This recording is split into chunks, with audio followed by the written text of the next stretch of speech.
दोस्तों, आज की कहानी से हम आपको बताने जा रहे हैं कि एक नेक इंसान बनने के लिए क्या है कर्म और किसे कहते हैं कर्म। गौतम बुद्ध की इस कहानी से जानिए कर्म का अर्थ। गीता में नित्य कर्म, नैमित कर्म, काम्य कर्म, निष्काम्य कर्म, संचित कर्म, निषिद्ध कर्म आदि जैसे कई तरह के कर्मों के बारे में बताया गया है। लेकिन क्या कर्म का प्रभाव व्यक्ति पर पड़ता है? और सबसे अहम प्रश्न कि कर्म क्या और किसे कहते हैं। एक बार गौतम बुद्ध के शिष्य ने भी उनसे यही प्रश्न किया था कि कर्म क्या है और किसे कहते हैं। तब बुद्ध ने शिष्य को कर्म के बारे में बताते हुए यह कहानी सुनाई थी। कर्म से जुड़ी गौतम बुद्ध की कहानी। एक राजा अपने मंत्री के साथ घोड़े पर बैठकर अपने राज्य का भ्रमण करने जाते हैं। राज्य भ्रमण के दौरान राजा की नजर एक दुकानदार पर पड़ती है और वह दुकान के पास रुक जाते हैं और दुकानदार को देख मंत्री से कहते हैं कि क्यों मुझे ऐसा लग रहा है कि इस दुकानदार को मैं कल ही फांसी की सजा सुना दूं। पता नहीं क्यों इसे देख मुझे इसे मृत्युदंड देने की इच्छा हो रही है।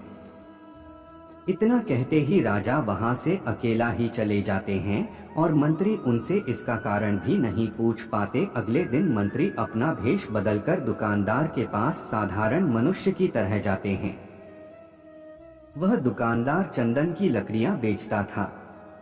मंत्री दुकानदार से इधर उधर की बात कर उससे काम और हाल चाल पूछते हैं। दुकानदार कहता है, क्या बताऊं भाई, मेरा हाल बहुत बुरा चल रहा है। लोग मेरी दुकान पर आते हैं, मेरी चंदन की लकड़ियों को सूंघते हैं, प्रशंसा भी बहुत करते हैं, लेकिन खरीदता कोई नहीं है। मैं बस इसी इंतजार में हूँ कि कब हमारे राजा की मृत्यु हो जाए और उनके अंतिम संस्कार के लिए मेरे दुकान से ढेर सारी चंदन की लकड़ियाँ बिक जाएं। दुकानदार से इतना सुनते ही मंत्री को सारी बातें समझ में आने लगी। वह समझ गए कि आखिर क्यों राजा के मन में इस दुकानदार के प्रति नकारात्मक विचार थे। मंत्री ने दुकानदार की बात सुन उससे थोड़ी चंदन की लकड़ियां खरीद ली। लकड़ियों की बिक्री से दुकानदार भी खुश हो गया और तुरंत मंत्री को लकड़ियां दे दी। राजा के पास पहुंचकर मंत्री ने उनके कहा कि आप जिस दुकानदार को मृत्युदंड देने की सोच रहे थे, उसने आपके लिए भेंट स्वरूप चंदन की लकड़ियां भेजी है। यह सुनते ही राजा खुश हो गए और सोचने लगे कि बेवजह में उस बेचारे दुकानदार के बारे में बुरा सोच रहा था। राजा ने मंत्री से चंदन की लकड़ियां लेकर सूंघी, जिससे बहुत ही अच्छी सुगंध आ रही थी। क्या है कर्म?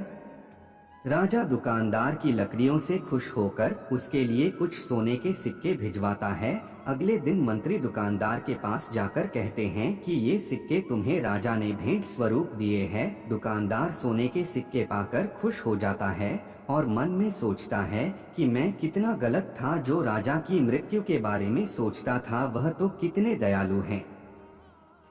गौतम बुद्ध कहानी को समाप्त करते हुए शिष्य से कहते हैं, हमारे काम, भावनाएं और विचार ही हमारे कर्म है।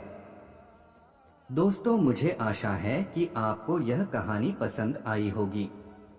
अगर पसंद आई है तो कहानी को लाइक, शेयर और चैनल को सब्सक्राइब जरूर करें। धन्यवाद।